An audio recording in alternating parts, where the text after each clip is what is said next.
sur le sermon sur la montagne qui m'a dit pour effacer tête ou mourir à soi. Mais sermon, ça c'est très élevé. Et même monde qui pas converti parler du sermon sur la montagne. Hier, j'ai deux témoignages, trois témoignages de musulmans. Tous les trois fait mention de sermon sur la montagne, comment ça a fait impact sur la vie. Ou même qui chrétien qui parle de la Bible, vous faites zéro. Parce qu'en plus, le monde qui fait paraître, ils connaissent la Bible plus bien que vous-même. So, la foule était frissonnée et électrisée par les paroles de Jésus, non seulement de ce qu'il disait, mais avec la conviction et l'autorité qu'il t'a parlé, Jésus parlait. Il entendait de bons scribes, de bons maîtres qui ont fait exposition.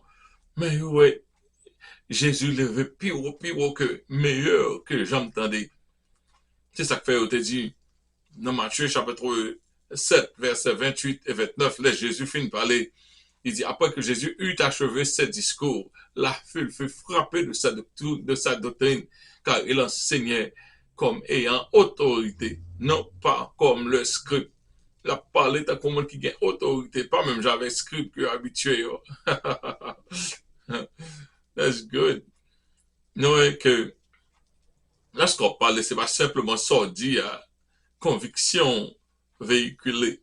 Dans ça, on dit, gon gens montre moins quoi dans ça me dit.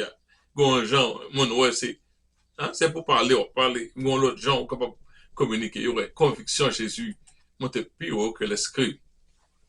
So, alors que nous étudions l'évangile selon Luc, nous allons focaliser sur le récit de Matthieu dans notre parcours sur le sermon sur la montagne. Parce que Luc pas bail toute bénédiction ça yo, mais Matthieu lui-même il va parler de malédiction et de malheur. So, on a combiné les deux en font compilation. Et puis nous allons ajouter le récit de Luc pour compléter la partie omise dans Matthieu. Matthieu pas bail malheur. Ok. Donc, pour qu'on étudier la Bible, pour qu'on récit complet, il faut qu'on consulte tout l'évangile. Parce que l'évangile, là, il n'est pas écrit à quoi au monde. C'est pas à quoi au monde qui t'a pour note comme ça. Chaque fois que je dis, c'est pas en mémoire, pas en recollection que mon a songé ça que t'es écrit. Pour lui, pas ton témoin oculaire. Donc, c'est dans l'information, c'est dans demander soit t'attendez, demander soit t'attendez. Il fait en pile recherche et lui-même il vient avec l'évangile par là.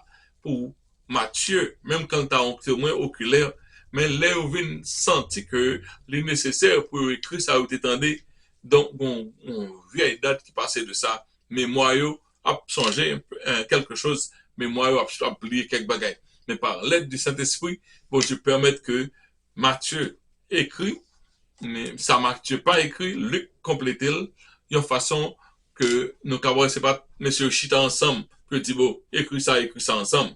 Donc c'est cet esprit qui fait un travail spécial pour que individualité, chaque auteur est capable de paraître dans ça écrit. Et même quand il y a une description, même quand il y a une description, même si vous avez une nuance dans la description, dans les plus prouver la véracité du fait que tu as prouvé son l'autre bagaille. Parce que si nous faisons un voyage ensemble, moi-même, à madame, moi, là, nous chita n'a parlé, là, raconter mon fait, en vérité, il songeait certaines choses, moi-même songer certaines autres choses. Gana bagaille, il songeait tellement pas songer, il m'a dit, c'est pas vrai. T'as dit que lui-même, il a une certitude, ça t'est passé tout, moi-même, ça a passé net, parce que le peuple fait pièce école, ça pas qu'on pièce sens pour moi, là, t'a privé, lui-même, il gagne avec sens, il y a quelque chose plus que lui enregistré, que moi-même, moi, pas enregistré. Donc, il y a 4 évangiles pour avoir bon, en vue générale. Là, nous arrivons sur sermon sur la montagne, il y a peu de monde qui croit que c'est pas une seule fois Jésus campé le prêchon au message long comme ça, mais il dit que ça, son message, ça, c'est une compilation de tout message que Jésus prêchait, une compilation de tout message que Jésus prêchait, et puis il a fini une compilation de messages que Jésus prêchait, et puis le Saint-Esprit organisé pour que évangéliste là, Matthieu, ou bien Luc, ou bien Marc, ils mettent dans seul, ensemble, pour qu'à faire paraître un seul message. Ça, c'est quelqu'un qui voit comme ça. Là, nous servir avec ça en pile, en Bible en ligne, un commentaire, lui-même c'est comme ça, il tout. Il dit, nos website là, Bible en ligne, commentaire, si nous voulons aller pour compte nous.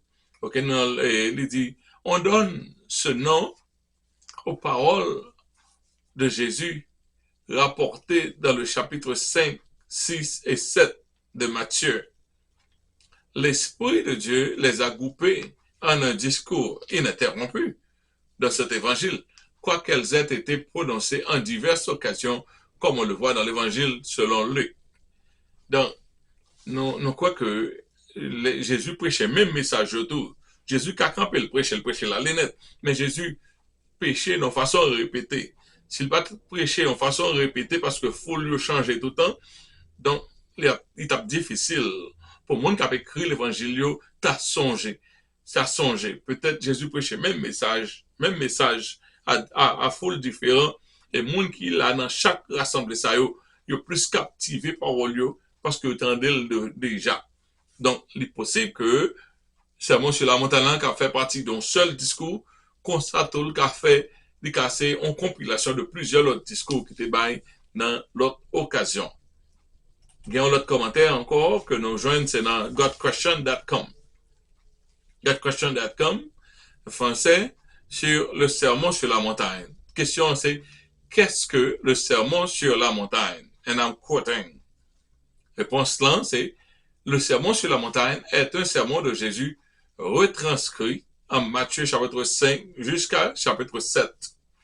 Son nom vient de Matthieu 5, 1, 2, côté il dit, la vue de ces foules, Jésus monta sur la montagne et il s'assit et ses disciples approchèrent de lui, puis il prit la parole pour les enseigner.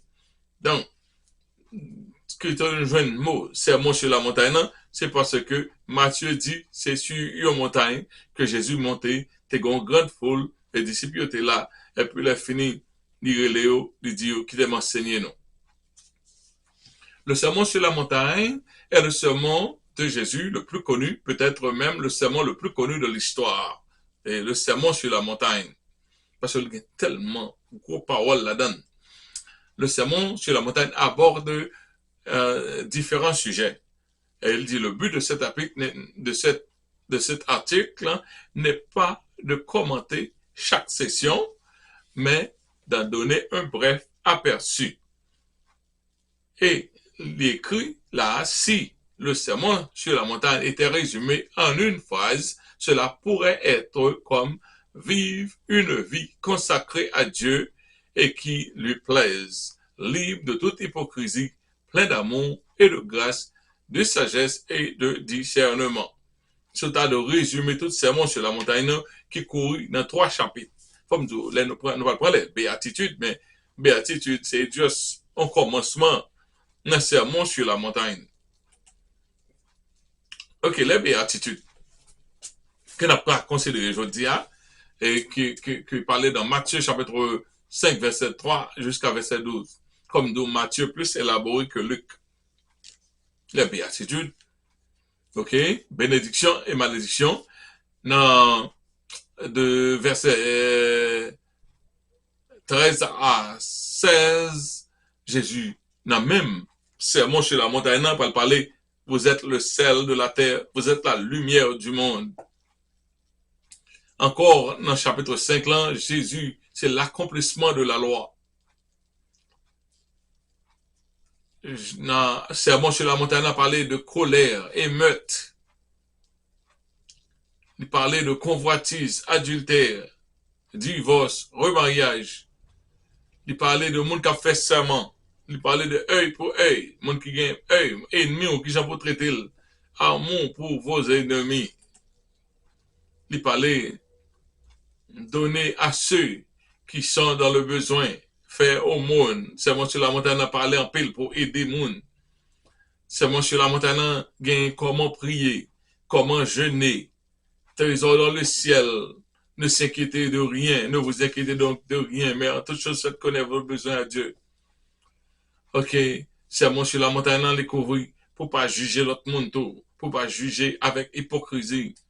Sermon sur la montagne dans il qui encore gain demander, chercher, frapper dans les gain la porte étroite tout dans sermon sur la montagne les faux prophètes ok monde qui bâtit sur le roc le bâtisseur sage tout ça fait partie du sermon sur la montagne sujet tellement varié que les plus paraissent comme une compilation de plusieurs messages que Jésus prêchait et messages de base qui compilaient ensemble mais constate où Jésus était qu'à camper le prêcher tout message ça yo un seul coup parce que Jésus-Christ c'est la personnification de la sagesse c'est la parole de Dieu même liée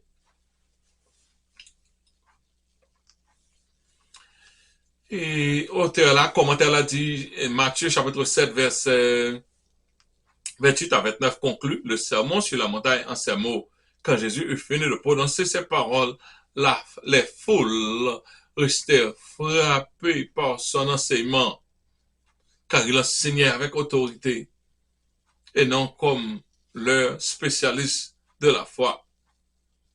Ok? Donc, Jean-Matthieu montre là, c'est à coup un gros sermon que Jésus prêchait sur une montagne précise en un temps donné.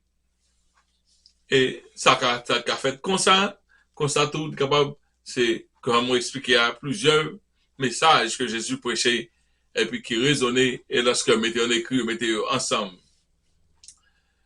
Et il finit dans le commentaire ça, vous dit, puissions-nous tous continuer de nous émerveiller de cet enseignement et suivre les principes enseignés selon le sermon sur la montagne. Le sermon sur la montagne est tellement fort que parole l'op